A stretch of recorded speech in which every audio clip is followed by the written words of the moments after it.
Radio টিআইএইচে সকল বন্ধুদের স্বাগত। গল্প পাঠের আসরে আপনাদের সাথে আমি বাসব দত্তা। আজকের আসরে আমরা শুনব বিশিষ্ট সাহিত্যিক শ্রী প্রেমেন্দ্র মিত্রের একটি কল্পবিজ্ঞান কাহিনী। তার আগে আসুন জেনে নিই কিছু কথা শ্রী মিত্র সম্পর্কে। কল্লোল যুগের এই বহুমুখী প্রতিভাধারী ব্যক্তিত্ব বাংলা সাহিত্যে কিছু অমূল্য মণিমাণিক্য সৃষ্টি করে গেছেন। শ্রী প্রেমেন্দ্র মিত্র একাধারে ছিলেন কবি, সাহিত্যিক, ঔপন্যাসিক এবং সফল চিত্র পরিচালক। তাঁর সৃষ্ট ঘনাদা, গোয়েন্দা পরাশর বর্মা, মেজকর্তা ও মামাবাবুর সাথে আমরা কমবেশি সবাই পরিচিত। পাশাপাশি তিনি ছিলেন বাংলা কল্পবিজ্ঞান সাহিত্যের পথিকৃৎ। বঙ্গ সাহিত্যের মুষ্টিমেয় কল্পবিজ্ঞান লেখকদের মধ্যে তিনি ছিলেন অনন্য ও অনবদ্য। আজ আমরা তাঁর লেখা প্রথম কল্পবিজ্ঞানের গল্প শুনব, পিঁপড়ে পুরাণ। সে অনেককাল আগের কথা। তখন সবই ছিল আশ্চর্য রকমের। তখন ঠিক ভোরের বেলায় সূর্য উঠত, আর এমন মজা যে ঠিক রাত হওয়ার আগেই সূর্য অস্ত যেত। দিনের বেলা তখন আলো থাকতো আর রাত্রিরে হতো অন্ধকার। পৃথিবী ছিল তখন কি সুন্দর। মাটিতে নরম সবুজ ঘাস, হরেক রকম গাছে হরেক রকম ফুল, আর রাত্রির বেলা আকাশে হাজার হাজার তারা। সে দেখতেই ছিল চমৎকার। পাখি ছিল তখন কত রকম। একরকম পাখি ছিল, তার নাম কাক। মিশকালো অন্ধকারের মতো তার রং, আর তার গলার স্বর। কেউ কেউ বলে তার গলার স্বর নাকি ভালো ছিল না। আমরা কিন্তু তা বিশ্বাস করি না। যে কোকিল আজকাল আকছার আমাদের পথে ঘাটে ঘুরে বেড়ায়, তারই যদি স্বর এত ভালো হয়, তবে না জানি কাকের স্বর কি মিষ্টি ছিল। আরে কোকিল নাকি সেই কাকেদের বাসাতেই গলা সাধা শিখত। সে কাক এখন আর পাওয়া যায় না। কেউ কেউ বলে উত্তর মেরুতে পৃথিবীর যে সবচেয়ে বড় চিড়িয়াখানা আছে, সেখানে নাকি একটি কাক এখনো আছে। তার জোড়াটি মরে যাওয়ায় সেটিও নাকি ভারী মনের কষ্টে আছে, বেশি দিন আর বাঁচবে না। আরেক রকম পাখি ছিল, তার নাম চড়ুই। সে পাখি লোকের ঘরে দোরে কড়ি কাঠের ফাটলে বাসা বাঁধত। খুদে খুদে পাখিগুলি নাকি মানুষের বাসের কাছে নইলে থাকতো না। মানুষের ফেলা চড়ানো খুদকুড়ো খেয়েই তারা থাকতো। তোমরা ঘোড়া বোধহয় কেউ কেউ দেখেছ। সে ঘোড়া তখন পথে ঘাটে গাড়ি টেনে লোক বয়ে বেড়াতো। কুকুর তো তখন যেখানে সেখানে এখনকার চিতাবাঘের মতো সস্তা ছিল। এখন যেমন লোকে চিতাবাঘ পোষে, তখন তেমনই কুকুর পুষত। আর একরকম জানোয়ার ছিল, তার নাম বেড়াল। সে বেড়ালের কথা আমরা বেশি কিছু জানি না। সেকালের লোকেরা বেড়াল সম্বন্ধে বেশি কিছু লিখে যায়নি। একটি বহু পুরনো সেকালের পুঁথিতে বেড়ালকে বাঘের মাসি বলা হয়েছে। তাতে মনে হয় বেড়াল খুব প্রকাণ্ড জানোয়ার ছিল। কিন্তু এত বড় জানোয়ার লোকে বাড়িতে কি করে পুষত, তা আমরা এখনো বুঝতে পারিনি। সরকারি পশুশালার একজন বিখ্যাত বৈজ্ঞানিক বিড়াল সম্বন্ধে গবেষণা করে একটি বই লিখেছেন। সেই বই প্রকাশিত হলে বিড়াল সম্বন্ধে অনেক আশ্চর্য কথা জানা যাবে। আরও এমন সব অদ্ভুত জানোয়ার সেকালে ছিল যা চোখে দেখলে তোমরা বিশ্বাস করতে পারবে না। ছাগল, ভেড়া, গরু ইত্যাদি কত নাম করব। সবচেয়ে মজার কথা এই যে তখনকার পিঁপড়ে নাকি খুব বড় হলেও মানুষের কোড়ে আঙুলের চেয়ে বড় হতো না। সে পিঁপড়েও ছিল নানা জাতের। মানুষের ঘরে দোরে মাঠে গাছে নানা রকমের পিঁপড়ে তখন গর্তের ভেতর বাসা বেঁধে থাকতো। তাদের মধ্যে দু এক জাতের পিঁপড়ে মানুষকে কামড়ে একটু যন্ত্রণা দেওয়া ছাড়া আর কোনো ক্ষতিই করতে পারতো না। দল বেঁধে একসঙ্গে তারা তখন থেকেই থাকতো বটে, কিন্তু মানুষ তখন মোটেই ভাবতে পারেনি যে এই পিঁপড়ের সঙ্গে পৃথিবীর অধিকার নিয়ে তাকে একদিন লড়াই করতে হবে। অনেকে তখন পিঁপড়েদের উপর দয়া করে তাদের বস্তা বস্তা চিনি খেতে দিত। আর বছরে দক্ষিণ আমেরিকায় পিঁপড়েদের সঙ্গে যুদ্ধে আমরা ভয়ানকভাবে হেরে গেছি। এই কথা তোমরা সকলে নিশ্চয়ই শুনেছ, কিন্তু তোমরা শুনলে আশ্চর্য হবে যে তখন সমস্ত দক্ষিণ আমেরিকায় নানা জাতের মানুষের বাস ছিল। মানুষ তখন নিজেদের মধ্যে মারামারি করতে ব্যস্ত। পিঁপড়েরা কি করছে না করছে তা দেখবার কথা তাদের কল্পনাতেও আসেনি। খুব বেশি পিঁপড়ের উৎপাত হলে পিঁপড়ের গর্তে খানিকটা বিষাক্ত অ্যাসিড ঢেলে দিলেই ঝঞ্ঝাট চুকে যেত। 1899 সাল পর্যন্ত দক্ষিণ আমেরিকায় মানুষের বাস ছিল জানা গেছে। তারপর থেকে এই আন্দিজ পাহাড়ের জঙ্গল থেকে এই নতুন জাতের 6 ফুট লম্বা পিঁপড়ে বেরিয়ে দক্ষিণ আমেরিকা থেকে মানুষ তাড়াতে শুরু করে। আশ্চর্যের বিষয় এই যে এর আগে অনেক পর্যটক সমস্ত দক্ষিণ আমেরিকার পাহাড় জঙ্গল ঘুরে বেরিয়েছে, কিন্তু কেউই এই পিঁপড়ের কোনো সন্ধান পায়নি। 1757 সালে বিখ্যাত পর্যটক অশেষ রায় যখন দক্ষিণ আমেরিকার জঙ্গল ঘুরে এসে আন্দিজ পার্বত্য প্রদেশে একরকম অদ্ভুত জানোয়ারের কথা বলেন, তখন কাগজে কাগজে তাকে এমন উপহাস বিদ্রুপ করে যে শেষ পর্যন্ত তাকে ব্যঙ্গ বিদ্রুপের হাত থেকে রেহাই পাওয়ার জন্য চুপ করে যেতে হয়। কিন্তু মৃত্যুর সময় তিনি তার শেষ ডায়েরিতে লিখে যান, আমি শপথ করে বলে যাচ্ছি, আমি যে অদ্ভুত জানোয়ারের কথা বলেছি তা মিথ্যে নয়, মিথ্যে নয়। ওই আন্দিজ পাহাড়ের কাছেই 1763 সালে একদল জাপানি রূপোর খনি আবিষ্কার করে তাতে কাজ করতে গিয়ে একেবারে নিরুদ্দেশ হয়ে যায়। তারপর 5 বৎসর ধরে তাদের তন্ন তন্ন করে খুঁজেও কোনো পাত্তাও পাওয়া যায়নি। তোমরা বোধহয় জানো যে সেই সময় এই ব্যাপার নিয়ে ভয়ানক হুলস্থুল পড়ে গেছিল।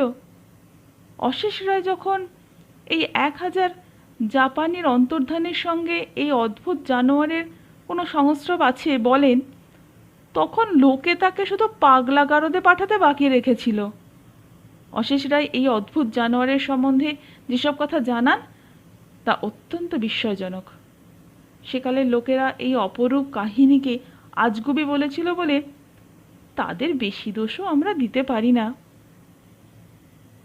অশেষ রায় তার পর্যটন থেকে ফিরে কোনো কাগজে লিখেছিলেন, সেবার দক্ষিণ আমেরিকা ভ্রমণে আমার সঙ্গে ছিলেন আমার কাফ্রি বন্ধু পৃথিবী বিখ্যাত কীটতত্ত্ববিদ মন্ডুলা। আগের দিন আমরা মাসোর নদীর উৎসে পৌঁছই। তারপর আমাদের গন্তব্যস্থল ছিল আলাগাস হ্রদ।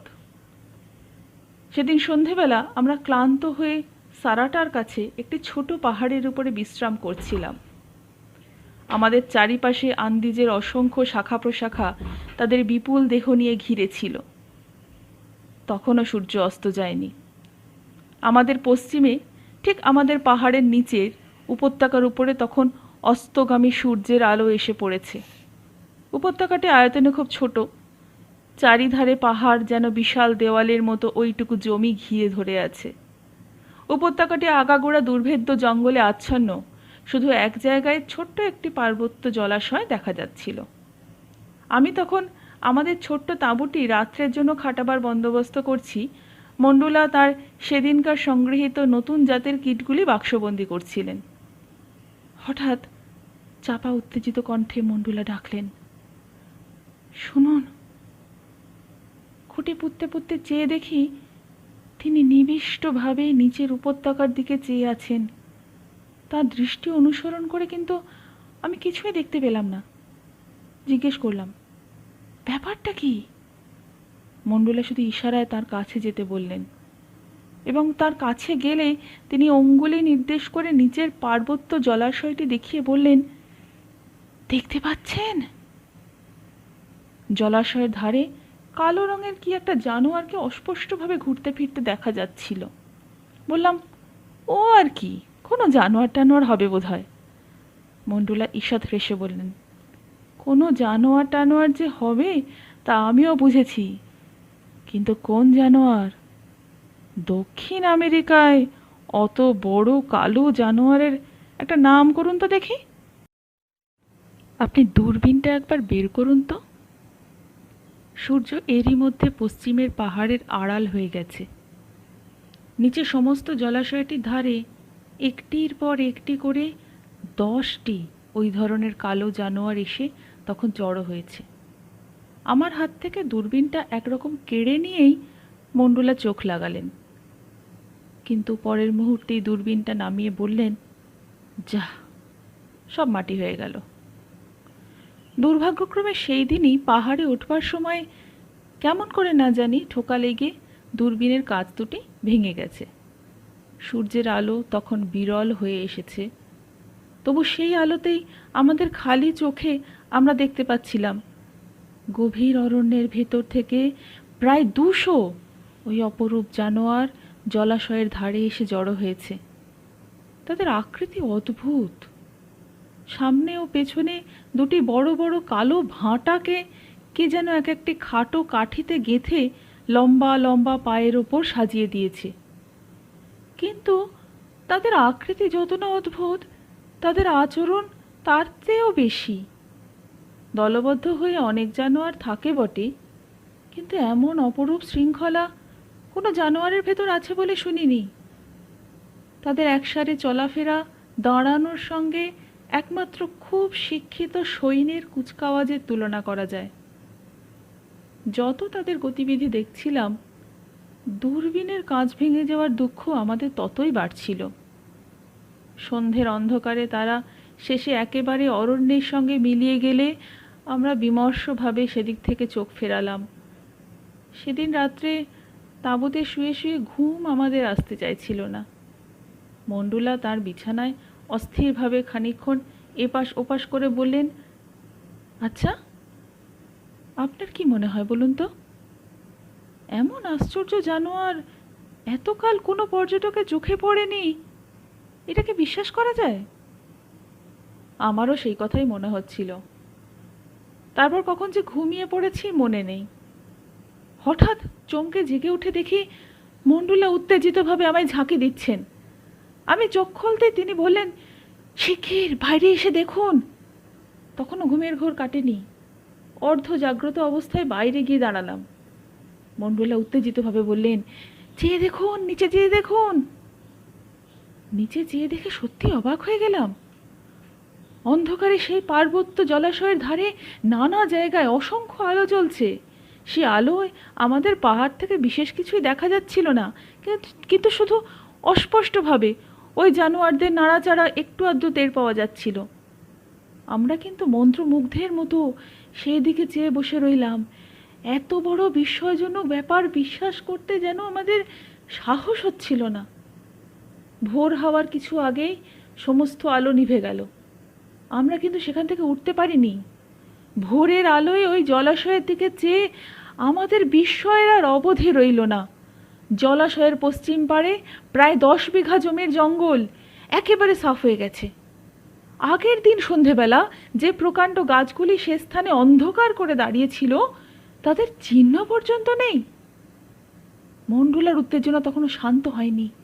আমার হাতটা সজোরে নাড়া দিয়ে তিনি বললেন, আমার কি মনে হয় জানেন, আমরা যে অদ্ভুত জানোয়ার দেখছি তারা কীট জাতীয় প্রাণী।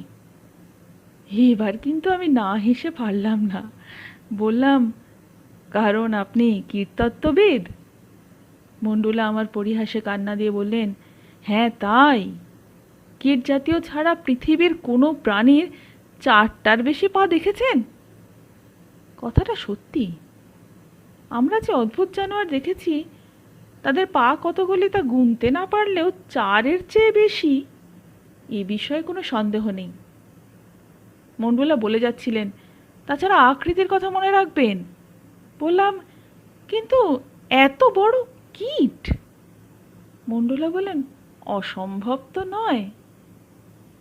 তারপর পুরো একটি সপ্তাহ আমরা সেই পাহাড়ের ওই অদ্ভুত প্রাণী দেখবার জন্য অপেক্ষা করি, কিন্তু আর কিছু দেখবার সৌভাগ্য আমাদের হয়নি। অশেষ রায়ের বর্ণনা এইখানেই শেষ হয়েছে। তারপর 1000 বৎসর এই প্রাণীর কথা আর কিছু শোনা যায়নি। অশেষ রায় ও মণ্ডুলার কথায় পৃথিবীর লোক হাসলেও কেউ কেউ যে এ বিষয়ে অনুসন্ধান করবার জন্য সেখানে যায়নি এমন নয়, কিন্তু আর কোনো পর্যটকের চোখে কিছু পড়েনি। এখন আমরা অবশ্য বুঝতে পারছি যে অশেষ রায় এই পিঁপড়েদেরই দেখেছিলেন। তার বর্ণনার একটি বর্ণও মিথ্যে নয়, কিন্তু মানুষ বেশ নিশ্চিন্ত হয়েই ছিল। এই পিঁপড়ের কথা যখন আমরা জানলাম তখন আর সময় নেই। ৭৭৫৭ সালে একেবারে বজ্রাঘাতের মতো আচম্বিতে মানুষকে এই পিঁপড়ের আক্রমণে অভিভূত করে দেয়। আক্রমণের আগের মুহূর্ত পর্যন্ত কেউ একথা কল্পনা করেনি। পিঁপড়েরা যে বহুদিন থেকে গোপনে প্রস্তুত হয়েছিল তার প্রমাণ ৭০ ডিগ্রি লঙ্গিটিউডে পশ্চিম ধারে আমেরিকার সমস্ত প্রধান নগর একদিন ধসে পড়ে। কত দিন আগে থেকে যে পিঁপড়েরা এই নগরগুলো ফোপরা করে এসেছে কেউ তা বলতে পারে না। মানুষ মাটির ওপরেই যুদ্ধ করতে ব্যস্ত। মাটির তলার কোনো শত্রু তার সর্বনাশের আয়োজন করেছে এই কথা সে কেমন করে জানবে? ৭৭৫৭ সালের ১ ফাল্গুন রাত ১টার সময় কলম্বিয়া, ভেনেজুয়েলা, পেরু, ইকুয়েডর সমস্ত বড় বড় শহর যখন হঠাৎ ভীষণ শব্দে ধসে পড়ে তখন কেউ সন্দেহও করেনি যে এ কোনো শত্রুর কাজ। বিরাট ভূমিকম্প ভেবেই মানুষ তখন ভয় পেয়েছিল, কিন্তু ধসে পড়া নগরগুলির বিরাট বিশৃঙ্খলার ওপর যখন প্রভাত হলো তখন যে দৃশ্য প্রতি নগরের মুষ্টিমেয় জীবিত নগরবাসীর চোখে পড়ল তা অতি ভয়ঙ্কর। প্রতি নগরের চারিধারে অসংখ্য পিপীলিকা বাহিনী ঘিরে দাঁড়িয়েছে। পিঁপড়েদের সেই প্রথম আক্রমণে যে সমস্ত নগর ধ্বংস হয়ে যায় তার একটিমাত্র অধিবাসী রক্ষা পেয়েছিলেন। তিনি রায়োবোমা নগরের ডন পেরিটো। নগর ধ্বংসের সঙ্গে সঙ্গেই অধিকাংশ লোক মারা পড়েছিল। যে কয়েকজন সকালবেলা পর্যন্ত কোনো রকমে জীবিত ছিল পিঁপড়েরা তাদের নির্মমভাবে সংহার করে। মানুষ সেবার যুদ্ধের অবসর পর্যন্ত পায়নি, প্রস্তুতি তারা ছিল না। ডন পেরিটো কোনো রকমে তার এরোপ্লেনে চড়ে একেবারে মেক্সিকোতে পালিয়ে আসেন। এরোপ্লেনে চড়েও যে তার নিস্তার ছিল তা নয়, এমনই এরোপ্লেনে করে আরও অনেকে পালাতে চেষ্টা করেছিলেন, কিন্তু পাখাওয়ালা পিঁপড়েরা আকাশে পর্যন্ত তাদের অনুসরণ করে তাদের সে চেষ্টা ব্যর্থ করে দেয়। ডন পেরিটো জীবন রক্ষা হয়েছিল শুধু তার উপস্থিত বুদ্ধিতে। অন্য সকলের মতো প্রথম থেকেই এরোপ্লেনে লম্বা পাড়ি দেওয়ার চেষ্টা না করে তিনি প্রথমে শুধু ঊর্ধ্বে আরোহণ করার চেষ্টা করেন। পিঁপড়েরা ৮,০০০ ফিট পর্যন্ত তাকে তাড়া করে, কিন্তু তার বেশি উঁচুতে তারা আর উঠতে পারে না বলেই তিনি রেহাই পান। পিঁপড়েদের প্রথম আক্রমণের কাহিনী পৃথিবীর লোক তাঁর কাছ থেকেই পায়। তারপর কয়েক বৎসরের মধ্যে পিঁপড়েরা কিভাবে গায়না, ব্রাজিল, বলিভিয়া ও আর্জেন্টাইন রিপাবলিক দখল করে তার ইতিহাস তোমরা কিছু কিছু নিশ্চয়ই জানো। আশ্চর্যের কথা এই যে পিঁপড়েদের প্রথম আক্রমণের পরেও দক্ষিণ আমেরিকার অন্যান্য দেশ তেমনভাবে সাবধান হয়নি। তার একটা কারণ বোধহয় এই যে প্রথম আক্রমণের পর ২ বৎসর পর্যন্ত তাদের আর কোনো সাড়া শব্দ পাওয়া যায়নি। হঠাৎ ২ বৎসর বাদে একদিন মাঝরাতে ৫২ ডিগ্রি লঙ্গিটিউডের পশ্চিমের সমস্ত শহর ধসে পড়ে। এই লঙ্গিটিউড ধরে পিঁপড়েদের আক্রমণ আরেকটি আশ্চর্য ব্যাপার। এবারেও সেই আগের বারের কাহিনীর পুনরাবৃত্তি হয়। শুধু অরিনকো নদীর ধারে বলিভার নগরের লোকেরা আগে থেকে সন্দেহ করে শহর ছেড়ে নদীতে অস্ত্রশস্ত্র ও যুদ্ধজাহাজ নিয়ে জড়ো হয়েছিল। তারাই কেবল যুদ্ধ করে মরবার সৌভাগ্য পেয়েছিল। এই যুদ্ধে প্রথম পিঁপড়েদের অদ্ভুত অস্ত্রের ও তাদের যুদ্ধ কৌশলের পরিচয় পাওয়া যায়। এই যুদ্ধের শেষে কয়েকজন মাত্র বলিভার নগরবাসী নদী দিয়ে মোটর লঞ্চে আটলান্টিক সাগরে পালিয়ে রক্ষা পেয়েছিলেন। পিঁপড়েরা যে অস্ত্র ব্যবহার করে তাকে খুব ভয়ঙ্কর একরকম বোমা বলা যেতে পারে, কিন্তু বোমা প্রয়োগ করার রীতিটাই সবচেয়ে অদ্ভুত। বলিভার নগরবাসীরা বলেন, যখন তীর থেকে বহু উড়ন্ত পিঁপড়েকে গোল গোল একরকম জিনিস নিয়ে আমাদের দিকে উড়ে আসতে দেখি তখনই তাদের দিকে গুলি ছুটতে আরম্ভ করি। অনেক পিঁপড়ে এইভাবে মারা পড়ে, কিন্তু দু একটা পিঁপড়ে সমস্ত গোলাগুলি এড়িয়েও আমাদের জাহাজে নৌকাতে এসে পড়ে।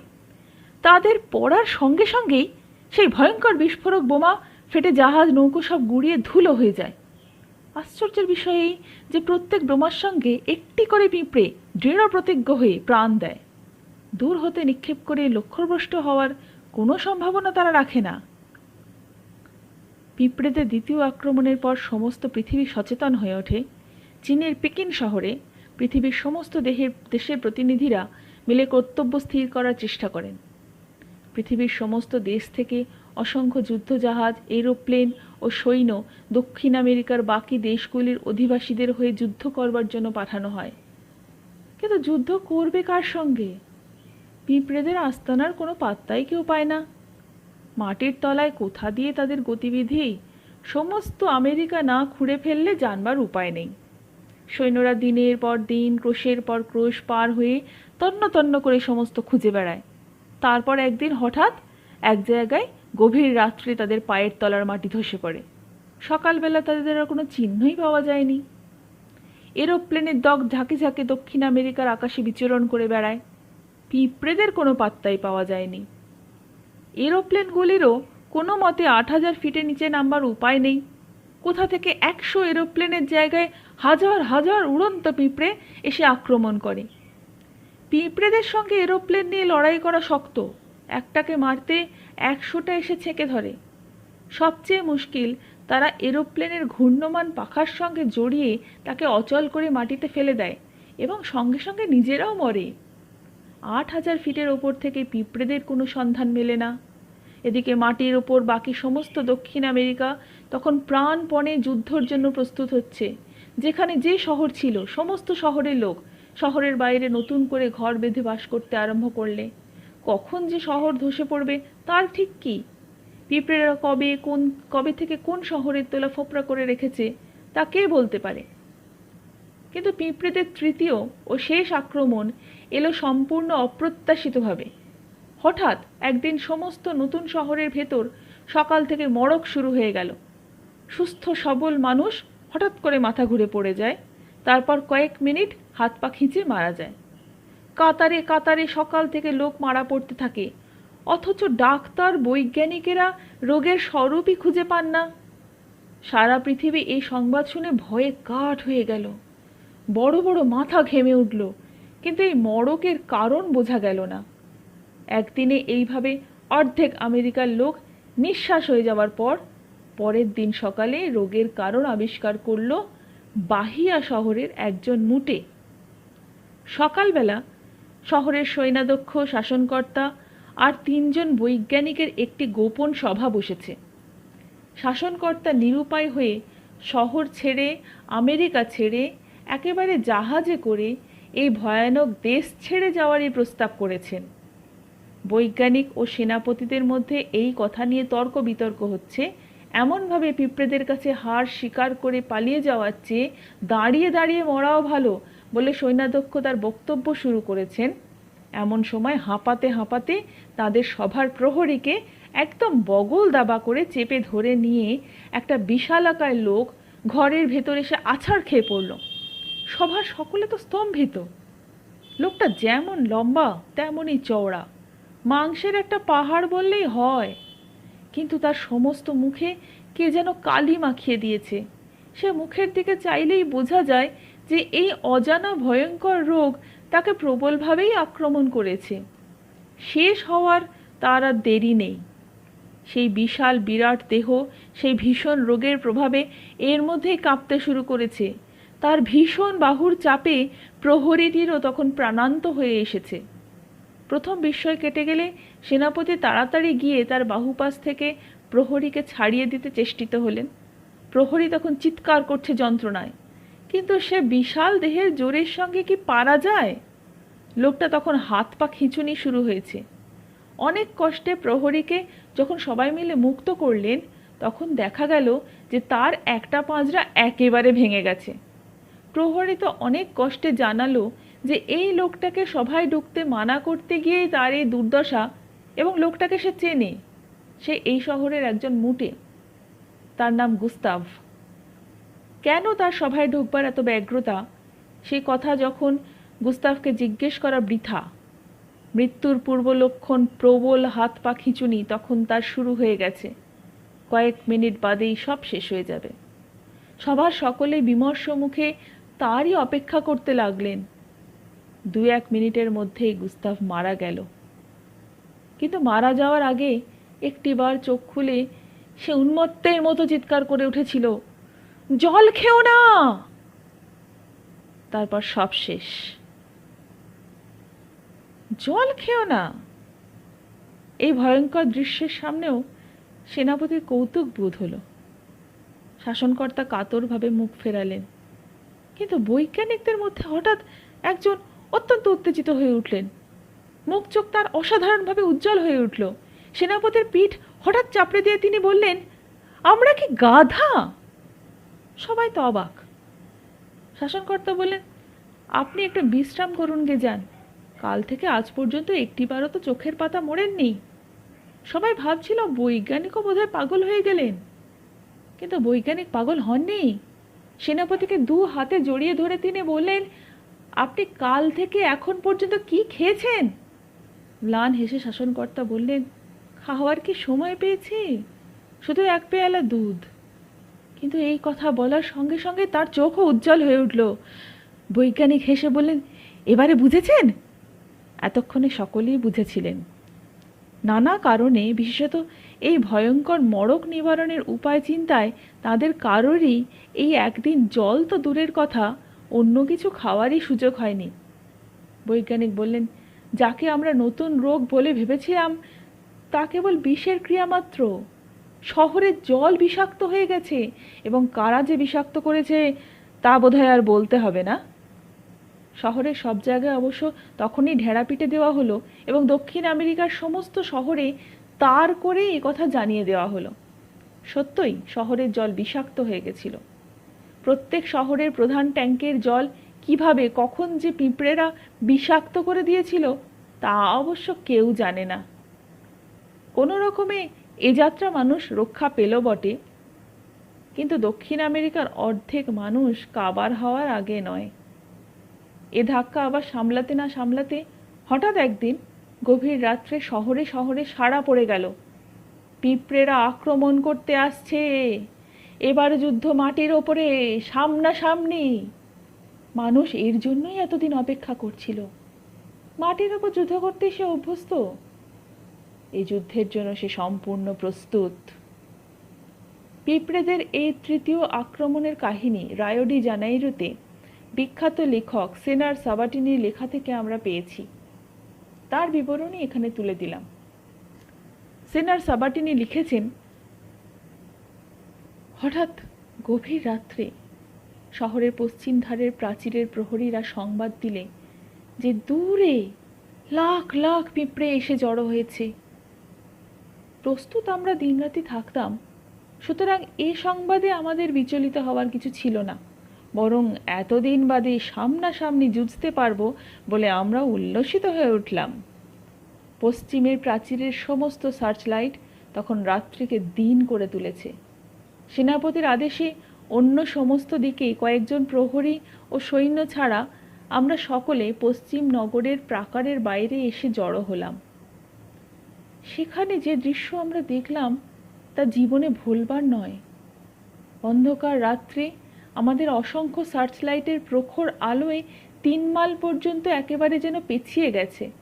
সেই আলোয় আমাদের শহর থেকে 2 মাইল দূরে অসংখ্য পিঁপড়ের বাহিনী কালো সমুদ্রের বন্যার মতো আমাদের দিকে এগিয়ে আসছে।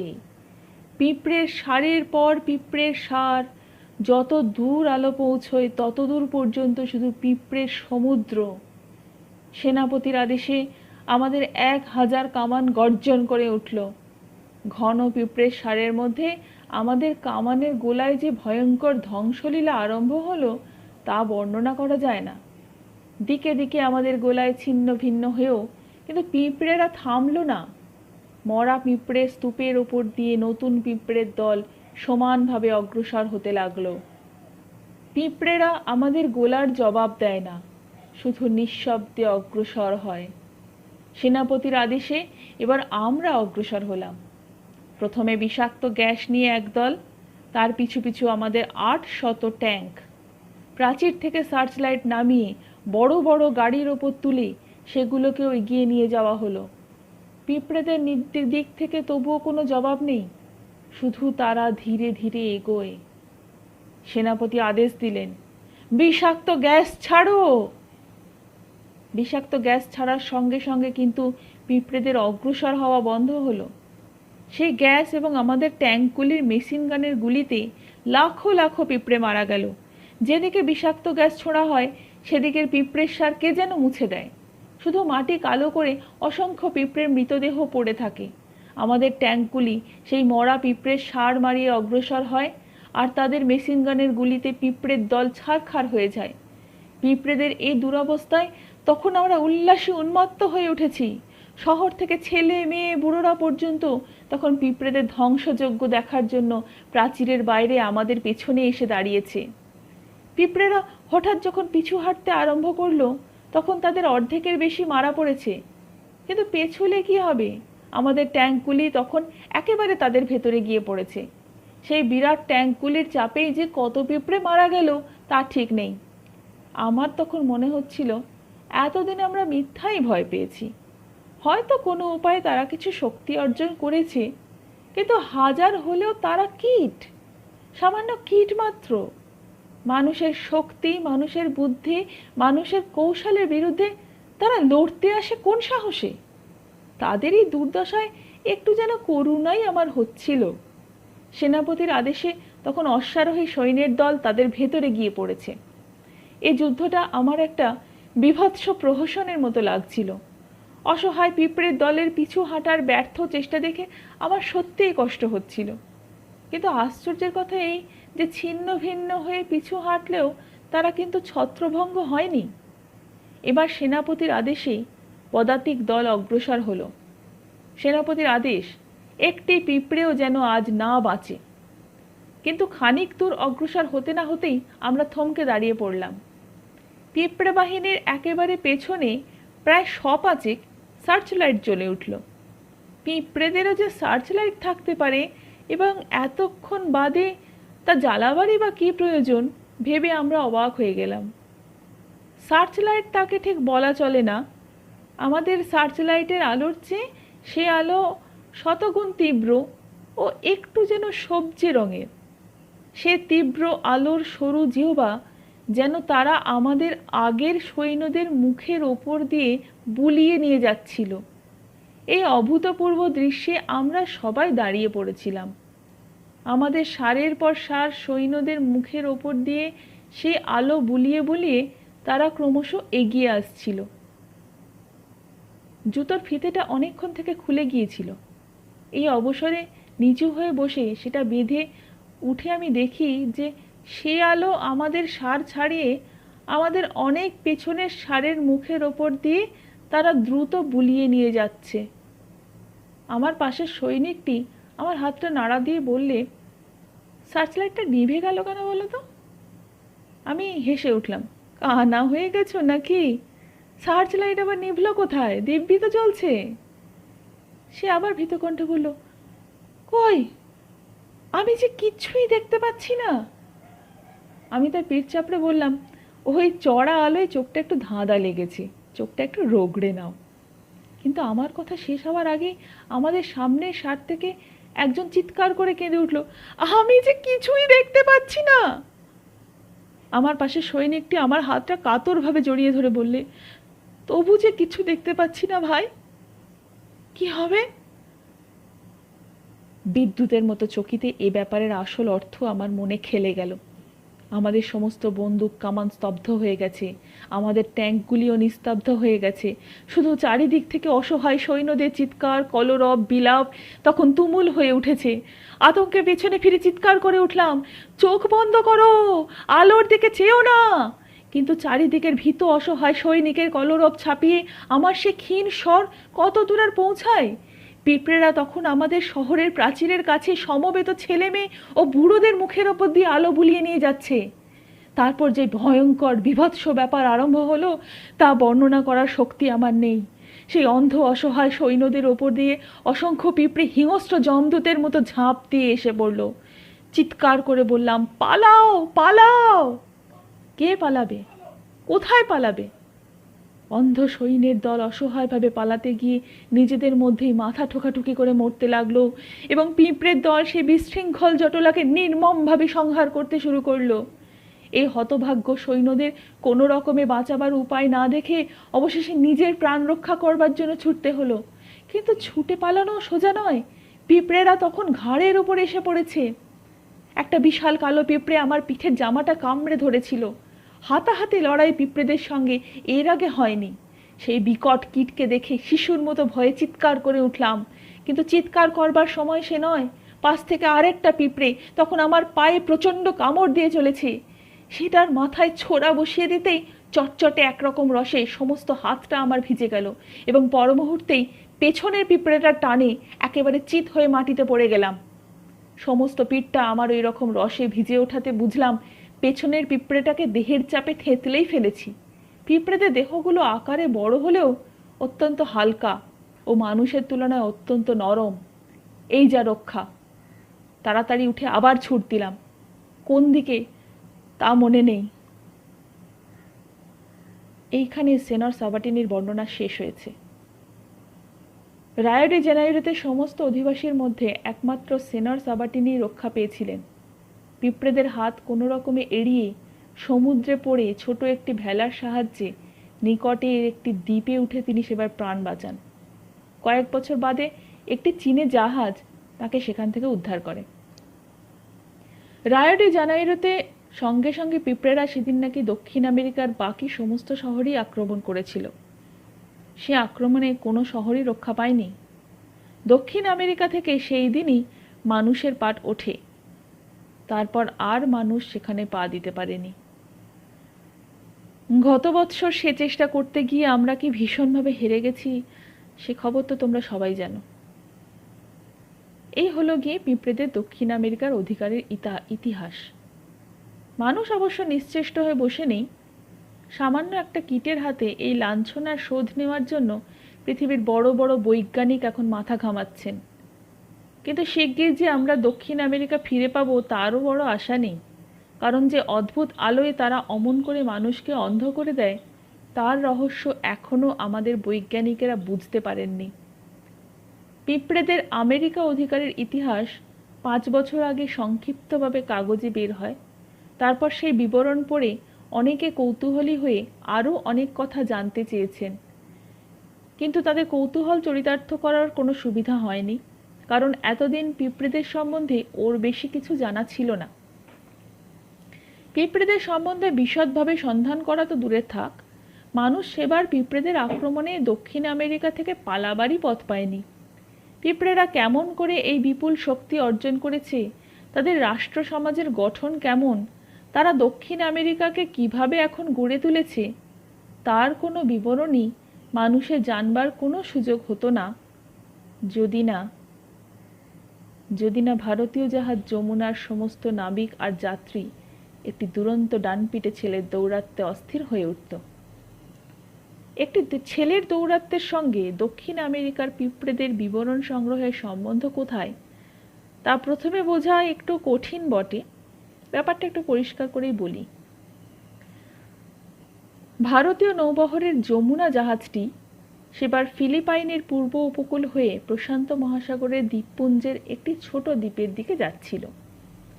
দ্বীপটি দক্ষিণ আমেরিকার কাছাকাছি ও পিঁপড়েদের সঙ্গে যুদ্ধের আয়োজনের প্রধান ঘাঁটি। মাঝ রাস্তায় ঝড় হয়ে আগের দিন জাহাজ নির্দিষ্ট পথ থেকে একটু দূরে এসে পড়েছিল, এখন আবার নির্দিষ্ট পথ খুঁজে নেওয়ার চেষ্টা হচ্ছিল। কিন্তু এই চেষ্টা ব্যর্থ হয়ে যাচ্ছিল শুধু একটি ছেলের দৌরাত্ম্যে। ছেলেটি যমুনার ক্যাপ্টেনের, বয়স তার মাত্র 12, কিন্তু দুষ্টবুদ্ধি ও সাহসে সে 25 বছরের যুবককেও হার মানায়। ঝড়ের রাত্রে সবাই যখন জাহাজ ও নিজেদের সামলাতে ব্যস্ত, এমন সময় দেখা গেল ছেলেটি জাহাজের 2টি মাত্র লাইফ বোটের একটি খুলে ঝড়ের সমুদ্রে নামিয়ে দিয়ে বসে আছে। ঝড় থেমে যাওয়ার পর হঠাৎ ছেলেটির খোঁজ পাওয়া যায় না। অনেক খোঁজাখুঁজির পর দেখা গেল যে সবচেয়ে বড় মাস্তুলের আগায় উঠে সে বসে আছে। নামিয়ে এনে ধমক দেয় সে বললে, আমি নতুন দেশ আবিষ্কার করছিলাম। ঝড়ের পরের দিন রাত্রে হঠাৎ মাঝসমুদ্রে বারবার জাহাজ থেকে সার্চ লাইট জ্বলতে দেখে দু একজন যাত্রী এসে ক্যাপ্টেনকে কারণ জিজ্ঞেস করলো। ক্যাপ্টেন তো অবাক।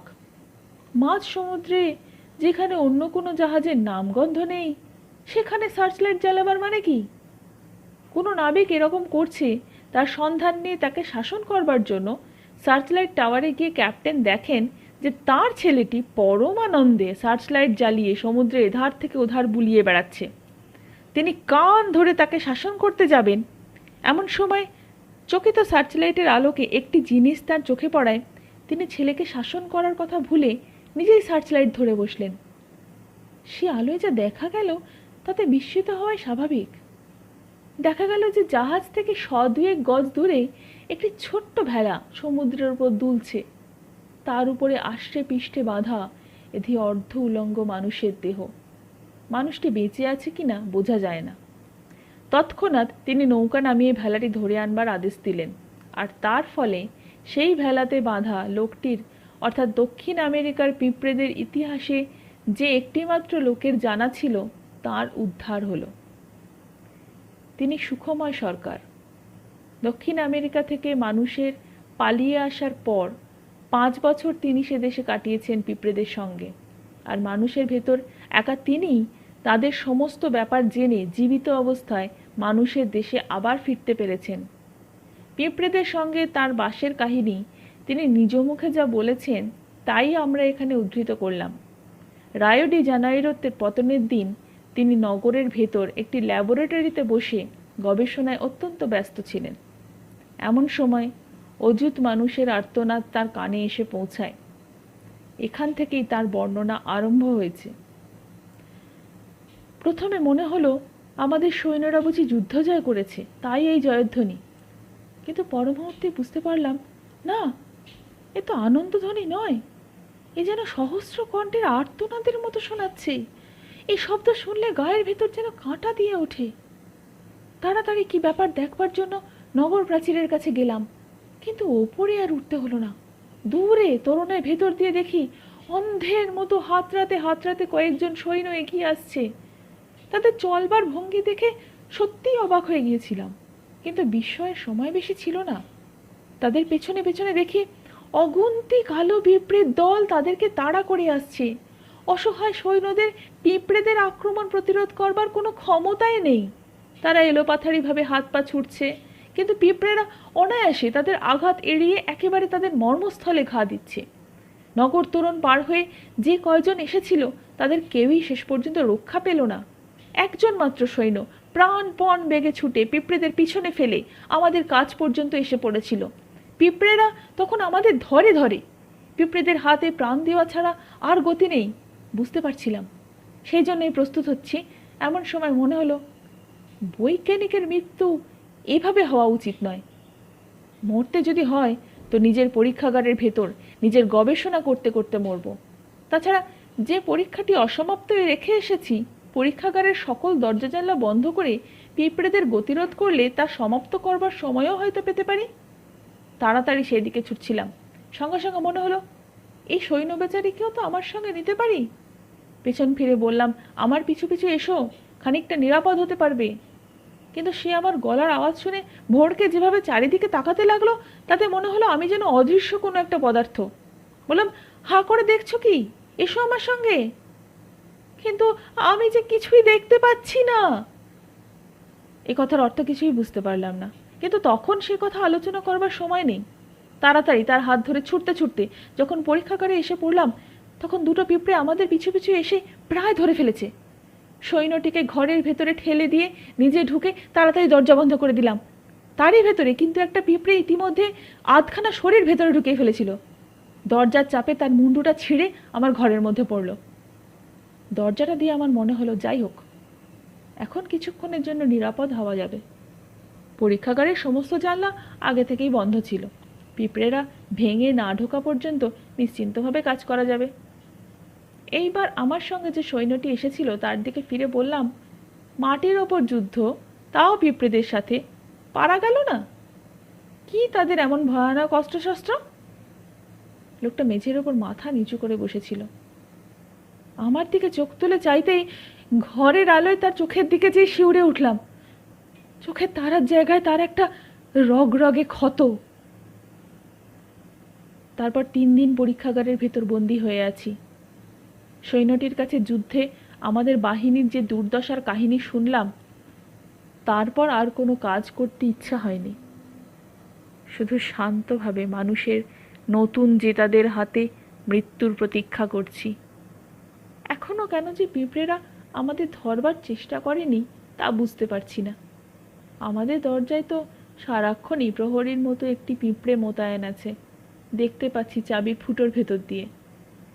জানলাগুলো দিয়েও সারাক্ষণই একটা না একটা পিঁপড়ে উঁকি দিয়েই যাচ্ছে, কিন্তু আমরা এখনো অক্ষত দেহে বেঁচে আছি। যারা অজ্ঞাত আলো দিয়ে মানুষকে অন্ধ করবার বিদ্যা আয়ত্ত করেছে, তারা একটা সামান্য দরজা ভেঙে ঢুকতে পারে না, এমন কথা অবশ্য মনেও স্থান দিইনি। তবুও এদের মতলব কি বুঝে উঠতে পারছি না। 4র্থ দিন কিন্তু সমস্ত দুর্ভাবনা শেষ হলো। পরীক্ষাগারের ভেতর যা সামান্য খাবার দাবার ছিল তা এই কদিনে আমরা নিঃশেষ করে ফেলেছি। সকাল থেকেই বুঝতে পারছিলাম যে পিঁপড়েরা না মারলেও উপবাসেই কয়েকদিনের ভেতর আমাদের মরতে হবে। পিঁপড়েদেরও সেই মতলব আছে কি না বলতে পারি না। এমন করে নিশ্চেষ্টভাবে মৃত্যুর জন্য প্রতীক্ষা করা অসহ্য। ভাবলাম, বৈজ্ঞানিকের মৃত্যু তার যন্ত্র হাতে নিয়েই হোক। যে সাধনা আজীবন করে এসেছি, মরবার সময় যেন তারই মধ্যে মগ্ন হয়ে থাকতে পারি। এই ভেবে যন্ত্রপাতি নিয়ে নিজের গবেষণায় মন দিয়েছি। এমন সময় দেখি বন্ধ দরজার কঠিন লোহার মতো কাঠ, কি অস্ত্রে জানি না, একেবারে মাখনের মতো কেটে যাচ্ছে। চারিধার কাটা হওয়ার সঙ্গে সঙ্গে দরজাটা সশব্দে ভেতরে পড়ে গেল। অন্ধ সৈনিকটি সে শব্দে চমকে ভীত হয়ে একধারে সংকুচিত হয়ে গিয়ে লুকোলো। আমিও আমার ভয়ঙ্কর মৃত্যুর জন্য প্রস্তুত হয়ে দাঁড়ালাম। এক এক করে প্রায় 6টি বৃহদাকার পিঁপড়ে আমাদের ঘরে ঢুকলো। তাদের এত কাছ থেকে নজর করবার কোনো সুবিধাই এতদিন হয়নি। লক্ষ্য করলাম, একজনের ছাড়া তাদের বাকি সকলের আকৃতি এক। একজনের মাথার আকারটা একটু বৃহত্তর এবং মুখের সুরগুলির রঙও একটু আলাদা। কোনো প্রকার শব্দ বা সংকেত শুনতে বা দেখতে না পেলেও বুঝতে পারলাম যে তারই আদেশে সব কাজ হচ্ছে। পিঁপড়েদের সর্দার ধীরে ধীরে আমার কাছে এগিয়ে এসে হঠাৎ পিছনের পায়ে ভর দিয়ে টেবিলের নিকট খাড়া হয়ে দাঁড়িয়ে আমার পরীক্ষার যন্ত্রপাতির ওপর ঝুঁকে পড়ে কি দেখলে ও কি বুঝলে সেই জানে। আমার পাশেই সেই কদাকার লোমশ দেহ কীটটাকে দেখে কিছুতেই বিশ্বাস করতে পারছিলাম না যে এরাই মানুষের মতো প্রকৃতির রহস্য উদ্ঘাটন করে মানুষের সঙ্গে বুদ্ধির প্রতিযোগিতায় নেমেছে। ইচ্ছা হচ্ছিল এক চাপড়ে এই ঘৃণ্য কীটটার ভবলীলা সাঙ্গ করে দিই। সেই ইচ্ছা দমন করেই অবশ্য রেখেছিলাম, কিন্তু শেষ পর্যন্ত আর থাকতে পারলাম না। এই অতিকায় পিঁপড়েদের গা থেকে এমন একটা উৎকট দুর্গন্ধ বের হয় যে সে দুর্গন্ধ সহ্য করা কঠিন। পিঁপড়েটা আমাকে অতি নিকটে ঘেঁষে দাঁড়িয়েছিল। দুর্গন্ধ সহ্য করতে না পেরে তাকে ঠেলে দিলাম। ঠেলা যে বিশেষ জোরে হয়েছিল তা নয়, কিন্তু সে সামান্য ঠেলাতেই সে চারপাক খেয়ে ঘুরে একেবারে বহুদূরে ছিটকে গিয়ে পড়ল। মনে হলো এবার আর নয়, এই অপমানের প্রতিশোধ নিতে এদের আর বিলম্ব হবে না। কিন্তু কি আশ্চর্য, তাদের দলপতির এই অপমানেও কোনো পিঁপড়েকেই এতটুকুও বিচলিত হতে দেখলাম না। ব্যাপারটা যেন কিছুই নয়, তারা যেমন নিঃশব্দে দাঁড়িয়েছিল তেমনই দাঁড়িয়ে রইল। দলপতি খানিক বাদে গা ঝাড়া দিয়ে উঠে পড়ল। দেখলাম তার সামনের একটা পা ওই সামান্য পড়াতেই ভেঙে গিয়েছে। দলপতি খাড়া হয়ে উঠেও কোনো প্রকার প্রতিশোধ নেওয়ার চেষ্টা করলে না দেখে অত্যন্ত বিস্মিত হয়ে গেলাম। তাহলে এরা কি করতে চায়, কি এদের মতলব? কিন্তু সে কথা ভাববার অবসর বেশি পেলাম না। হঠাৎ মনে হলো আমার পা দুটো ধীরে ধীরে যেন অবশ হয়ে যাচ্ছে। সেই অবশতা পা থেকে ক্রমশ আমার দেহের উপর দিকে উঠতে আরম্ভ করলো। সে অবশ্যতার ভেতরে কোনো কষ্ট অনুভব করছিলাম না, শুধু মনে হচ্ছিল শরীরটা ভয়ানক ক্লান্ত হয়ে এসেছে, এখন যেন কোথাও একটু গড়াতে পারলেই বেঁচে যাই। কিন্তু মিনিট খানেকের ভেতরে যখন হঠাৎ মনে হলো যে আমার দৃষ্টি, শ্রবণ, স্পর্শ সমস্ত শক্তি লোপ পেয়ে আসছে, তখন ভয়ঙ্কর ভীত হয়ে উঠলাম। এ কী ব্যাপার? এই কি মৃত্যু নাকি?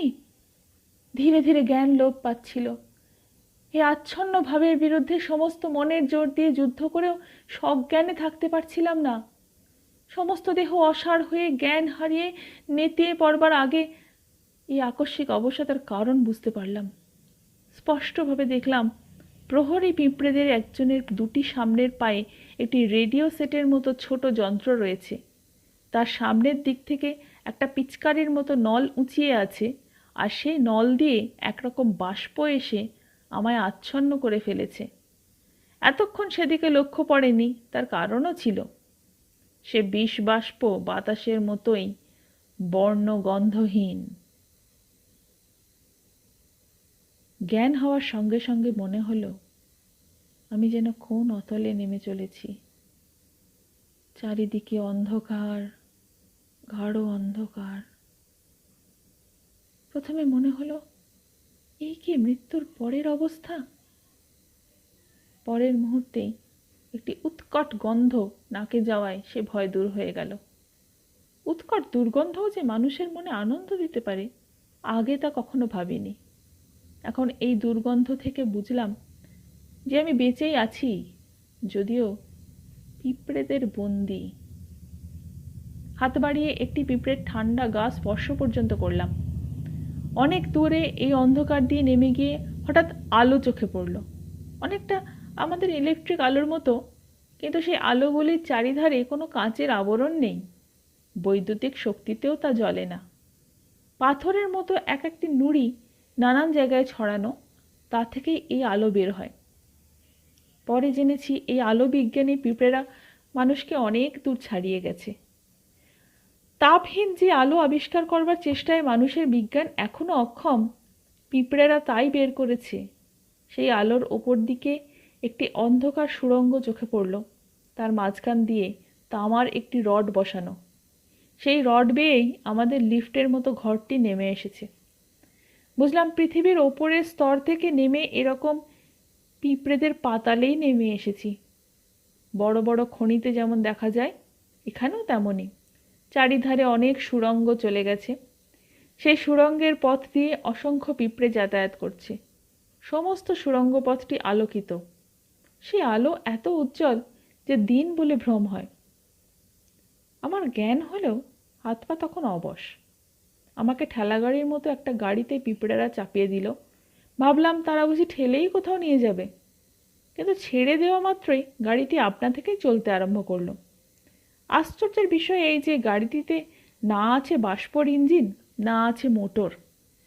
প্রথমে এই গাড়ি পিঁপড়েদের বিজ্ঞানের আরেক কীর্তি বলে মনে হয়েছিল, কিন্তু পরে এই গাড়ি রহস্য জানতে পেরে না হেসে থাকতে পারিনি।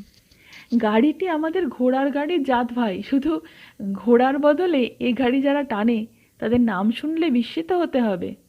এই গাড়ির বাহন গণেশের বাহনের মতো বড় বড় মেঠো ইঁদুর। অতিকায় পিঁপড়েরা এই একটিমাত্র জানোয়ারকে বশ করেছে ও কাজে লাগিয়েছে। মাটির তলায় আর কোনো রকম জানোয়ারই বা তাদের কাজে লাগতে পারত? এই ইঁদুরগুলিকে কিন্তু কি আশ্চর্য রকম শিক্ষিত তারা করেছে, চোখে না দেখলে বিশ্বাস হয় না। মানুষ অনেক জানোয়ার বশ করেছে, কিন্তু পিঁপড়েদের ইঁদুর বাহনেরা যেভাবে যেরকম বুদ্ধি খাটিয়ে মনিবদের কাজ করে, মানুষের বশ করা কোনো জানোয়ারকে তো সেইরূপ করতে দেখিনি। এই ইঁদুর দিয়েই পিঁপড়েরা তাদের ছোটোখাটো সমস্ত কাজ করায়। পিঁপড়েদের গাড়ির তলায় প্রায় গুটি 20 ইঁদুর জোতা থাকে। ওপর থেকে তাদের দেখা যায় না। আদেশ পাওয়া মাত্রই তারা শিক্ষিত ঘোড়ার মতো গাড়িটি টেনে নিয়ে যায়, আর গাড়ির বেগও বড় কম না। মজার কথা এই যে এই মুশিকদের কোনো চালকের প্রয়োজন হয় না। তারা নিজেরাই যেন জানে যে কখন কোথায় থামতে হবে। অন্তত আমার বেলা তো তাই হলো। এক জায়গায় নিয়ে গিয়ে গাড়ি থেমে গেল। সেখানে পিঁপড়েরা যেভাবে আমায় নামিয়ে নিয়ে গেল, তাতে বুঝলাম তারা আমার আসার কথা আগে থেকেই জেনে প্রস্তুত হয়েছিল। আমাকে তারা যেখানে নিয়ে গেল সেটি একটি প্রকাণ্ড হলঘরের মতো জায়গা। সুড়ঙ্গটি এখানে চওড়া হয়ে এই আকার নিয়েছে। পিঁপড়েদের নিজস্ব ঘর বলতে কিছু নেই। তারা অনেকে মিলে এমনই এক একটি হলঘরে দরকার হলে এসে বিশ্রাম ও আহারাদি করে। আমাকে হলঘরের একটি কোণে এনে তারা শুইয়ে দিলে। তখন আমার ক্ষুধায় তৃষ্ণায় ক্লান্তিতে শরীরের এমন অবস্থা যে একটু গড়াতে পারলেই বাঁচি। আমি সেখানে কাত হয়ে পড়লাম। কদিন ধরে অজ্ঞান ছিলাম জানি না। অত্যন্ত ক্ষুধা ও তৃষ্ণা পেয়েছিল, কিন্তু সে কথা জানাবই বা কাকে, এবং জানালেই বা কী হবে? আমার বন্দি জীবন সেই দিন থেকেই আরম্ভ হলো। কিন্তু আমি না জানলেও পিঁপড়েরা মানুষের ক্ষুধা তৃষ্ণার কথা ভোলেনি দেখে দেখা গেল। পিঁপড়েদের ইঁদুর ভৃত্যের কথা তখনও জানি না। হঠাৎ বড় বড় গুটি 4-5 ইঁদুরকে আমার দিকে এগিয়ে আসতে দেখে আমি আঁতকে উঠলাম। ইঁদুরগুলি কিন্তু কোনো রকমভাবে বিচলিত না হয়ে আমার সামনে এসে দাঁড়ালো। তাদের প্রত্যেকের মুখে একটি করে জিনিস, সেগুলি নামিয়ে রেখে তারা আবার চলে গেল। সে জিনিসগুলি যে আহার্য প্রথমে তা বুঝতে পারিনি।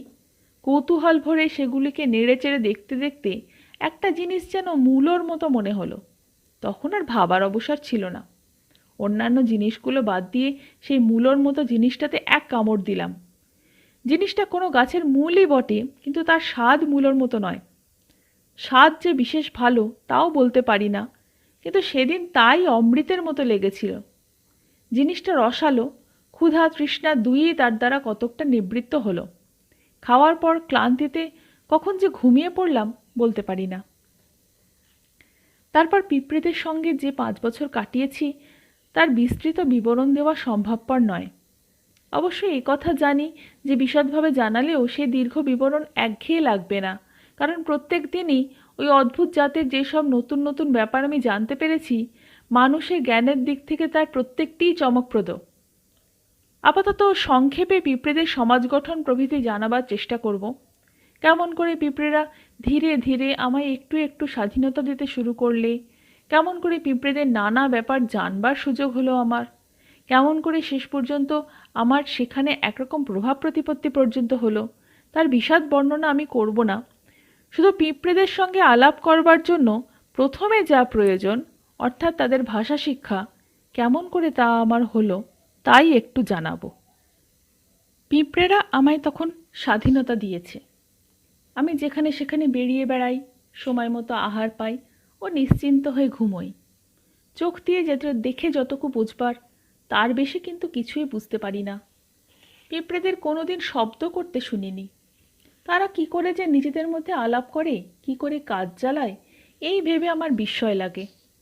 এমন সময় একদিন কয়েকটি পিঁপড়ে আমার ঘুম ভাঙার পর আমার বিশ্রাম স্থানে এসে হাজির হলো। তাদের ভেতর একটি পিঁপড়ের মাথাটি অত্যন্ত বৃহৎ দেখে বুঝলাম যে সে সর্দার টর্দার হবে। বিস্তীর্ণ সেই সুড়ঙ্গ ঘরের নানা জায়গায় তখন অন্যান্য পিঁপড়েদের কেউ ঘুমোচ্ছে, কেউ সবে জেগে উঠেছে। বড় মাথাওয়ালা পিঁপড়েটা আমার সামনে এসে দাঁড়িয়ে দাঁড়িয়ে অনেকক্ষণ কি দেখলে সেই জানে। দেখলাম তার মুখটা নড়ছে, কিন্তু কোনো শব্দ সেখান থেকে শুনতে পেলাম না। অনেকক্ষণ এইভাবে দাঁড়িয়ে থেকে সে কি আদেশ করলো জানি না, কিন্তু একটি পিঁপড়ে একটি ছোট গ্রামোফোনের সাউন্ড বক্সের মতো যন্ত্র নিয়ে আমার কাছে এগিয়ে এলো। সামনের 2 পা দিয়ে সেই যন্ত্রটি সে হঠাৎ আমার কানে লাগিয়ে দিল। আমি প্রথমত প্রতিবাদ করে যন্ত্রটি ফেলে দিতে যাচ্ছিলাম, কিন্তু পরে অনিষ্ট করবার উদ্দেশ্যে এতদিন বাদে তারা নিশ্চয়ই আসেনি ভেবে চুপ করে সব সহ্য করলাম। যন্ত্রটা পড়বার সময় কানে প্রথমটা একটু লাগলো, কিন্তু পরক্ষণে মনে হলো যেন চারিধারে অদ্ভুত কোনো শব্দ শুনছি। প্রথমটা বুঝতে পারলাম না বটে, কিন্তু পরক্ষণে সামনের দিকে চেয়ে বড় মাথাওয়ালা পিঁপড়েকে মুখ নাড়তে দেখে সমস্ত রহস্য পরিষ্কার হয়ে গেল। এতক্ষণ হঠাৎ তার মুখ থেকে শব্দ শুনতে পেলাম, তার মানে অবশ্য বুঝতে পারলাম না, কিন্তু এতদিনে পিঁপড়েদের কথা শুনতে পাওয়ার আনন্দেই তখন আমি বিভোর। মনের আনন্দে নিজেই সাবাস ভাই বলে ফেলেছিলাম। দেখলাম আমি কথা বলা মাত্র পিঁপড়েটা অমনি এক প্রকার যন্ত্র তার নিজের কানে লাগালো। বুঝলাম আমাদের শব্দ সে একইভাবে বোঝার চেষ্টা করছে। পিঁপড়েটা তারপর বহুক্ষণ কথা কইল, কিন্তু তার শব্দ শুনতে পেলেও অর্থ বুঝতে না পেরে মনে হচ্ছিল এমনভাবে শব্দ শুনতে পেয়েই বা কী লাভ। কিন্তু কিছুক্ষণ বাদে পিঁপড়েটি নিজে থেকেই তাদের ভাষা আমায় শিক্ষা দেওয়ার উপায় করে নিলে। রাত্রের আহার্যের কিছু কিছু তখনও আমার শয্যাপার্শ্বে পড়েছিল। সেই দিকে একটা পা বাড়িয়ে সে একটা শব্দ করলে আমিও সঙ্গে সঙ্গে বললাম, খাবার। পিঁপড়েরা পূর্বের মতো শব্দ আরও কয়েকবার করে আমায় বুঝিয়ে দিল যে খাবারের প্রতিশব্দ পিঁপড়েদের ভাষায় কী হয়। এরপর পিঁপড়েদের ভাষা শেখা আমার খুব তাড়াতাড়ি হতে থাকলো। সকাল থেকে রাত পর্যন্ত সেই বড় মাথাওয়ালা পিঁপড়েটা আমার সঙ্গে সঙ্গে থেকে আমায় কয়েক মাসের মধ্যে এমন তালিম করে তুললে যে তাদের ভাষা শুধু বোঝা নয়, কতকটা বলতে পর্যন্ত আমি পারলাম। এখন থেকে পিঁপড়েদের বিস্তারিত বিবরণ সংগ্রহ আমার পক্ষে সম্ভবপর হলো। কানের যে যন্ত্রের দ্বারা পিঁপড়েদের ভাষা আমি বুঝলাম, তার এবং কেন পিঁপড়েদের শব্দ মানুষ শুনতে পায় না সে বিষয়ে একটু ব্যাখ্যা এখানে প্রয়োজন। তোমরা জানো কি না জানি না যে মানুষের কান দিয়ে আমরা যে শব্দ শুনতে পাই তাছাড়া আরও অনেক শব্দ পৃথিবীতে আছে। সেই শব্দ এত বেশি তীব্র যে আমাদের কান তা ধরতেই পারে না। আবার অত্যন্ত ধীর শব্দ আমাদের স্বাভাবিক কান দিয়ে ধরতে পারি না। আমরা যে শব্দ শুনি তা মাঝামাঝি আওয়াজ, কিন্তু অতিকায় পিঁপড়েদের আর কিছু না থাক, গলার আওয়াজ এমন প্রচণ্ড যে মানুষের কান তা ধরতেই পারে না।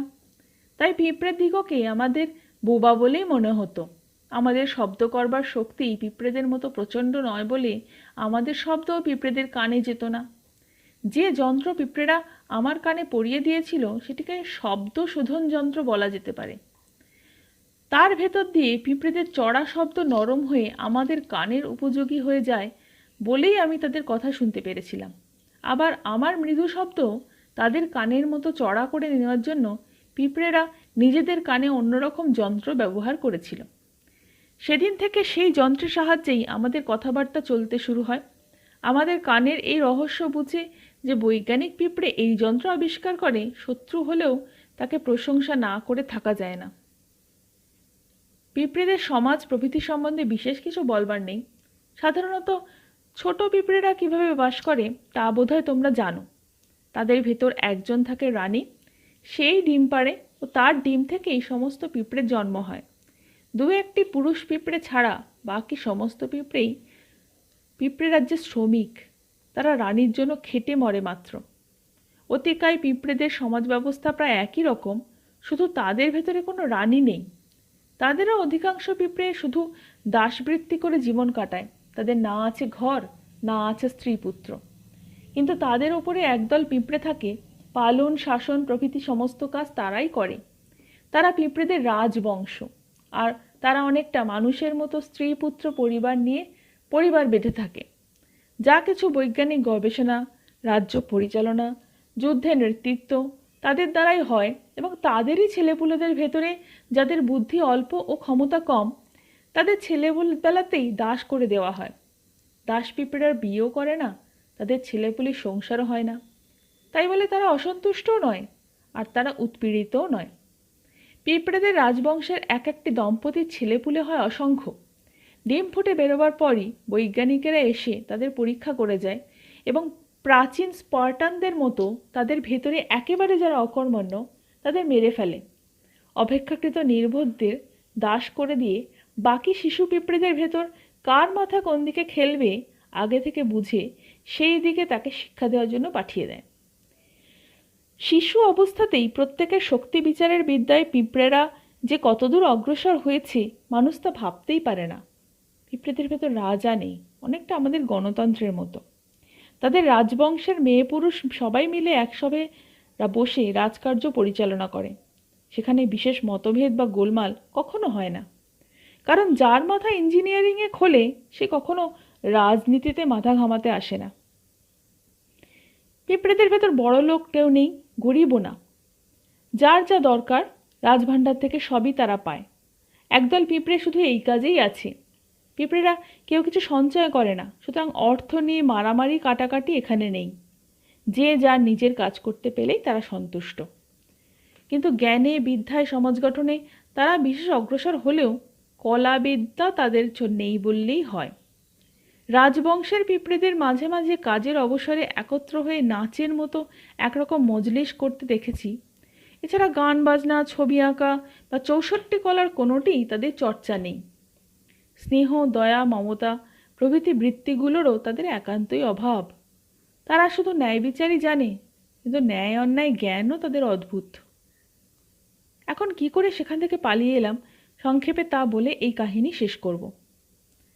পিঁপড়েদের ভেতর 5 বৎসর থেকে তাদের ভাষা শিখে তাদের ভেতর প্রতিপত্তি লাভ করা সত্ত্বেও মানুষের সংসর্গের জন্য আমার মন অত্যন্ত ব্যাকুল হয়ে উঠেছিল।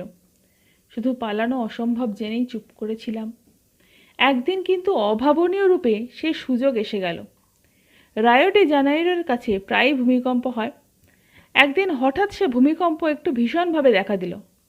ভূমিকম্প হওয়া মাত্র পিঁপড়েদের নিয়ম নিচের গর্ত থেকে ওপরে, মাটির ওপরে বেরিয়ে যাওয়া। আমি যেমন সুড়ঙ্গ দিয়ে নেমেছিলাম, সেরকম সুড়ঙ্গ সেখানে আরও প্রায় 50টি আছে। ভূমিকম্প আরম্ভ হওয়ার সঙ্গে সঙ্গে সার বেঁধে পিঁপড়েরা দলে দলে বেরিয়ে পড়তে লাগলো। পিঁপড়েদের দলের সঙ্গে আমিও বেরিয়ে পড়লাম। পিঁপড়েরা ব্যস্ত হতে জানে না, শুধু এই ভূমিকম্পেই তাদের যা একটু বিচলিত হতে দেখেছি। এক এক দল করে লিফটের ওপর মতো খাঁচায় ঢুকে আমরা ওপরে উঠে এলাম। অন্যান্য অনেকবার দেখেছি ওপরে উঠতে না উঠতেই ভূমিকম্প থেমে যায়, কিন্তু এবার ভূমিকম্প অত্যন্ত ভীষণ হয়ে উঠল। আমাদের দল ওপরে ওঠার সঙ্গে সঙ্গেই সুড়ঙ্গ পথটি নিচে ধসে পড়ে গেল। চারিদিকে তখন ভীষণ বিশৃঙ্খলা। প্রতি মুহূর্তে পায়ের তলায় মাটি ধসে পড়তে পারে জেনে পিঁপড়েরা ব্যাকুলভাবে যেদিকে সেদিকে ছুটতে শুরু করেছে। আমিও প্রাণ ভরে একদিকে ছুট দিলাম। ভূমিকম্পের সঙ্গে সঙ্গে আকাশে তখন ভয়ানক ঝড়ও উঠেছে, সেই সঙ্গে মুষলধারে বৃষ্টি। খানিক দূর ছোটবার পর দেখলাম চারিধারে কোথাও কোনো পিঁপড়ের দেখা নেই। এতদিন পিঁপড়েদের সঙ্গে বাস করে তাদেরই সঙ্গী আর সহায় বলে ভাবার অভ্যাস হয়ে গিয়েছিল। প্রথমটা সত্যি অত্যন্ত ভয় পেয়ে গেলাম। ভূমিকম্পে তখন নানা জায়গায় মাটি ফেটে আগুন ও ধোঁয়া বেরোতে আরম্ভ করেছে। পিঁপড়েদের ভাষায় চিৎকার করে ডাকলাম। এই মনুষ্যশূন্য আমেরিকায় একমাত্র পরিচিত পিঁপড়েদের আশ্রয়চ্যুত হয়ে আমি কোথায় যাব? কিন্তু পর মুহূর্তে একটি কথা হঠাৎ মনে হওয়ায় আমার কণ্ঠের ডাক আপনিই থেমে গেল। এই তো মুক্তির সুযোগ।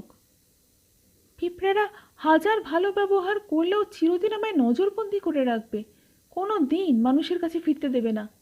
আমি যে তাদের অনেক কথা জানি। হয় মৃত্যু, নয় মুক্তির এই সুযোগ।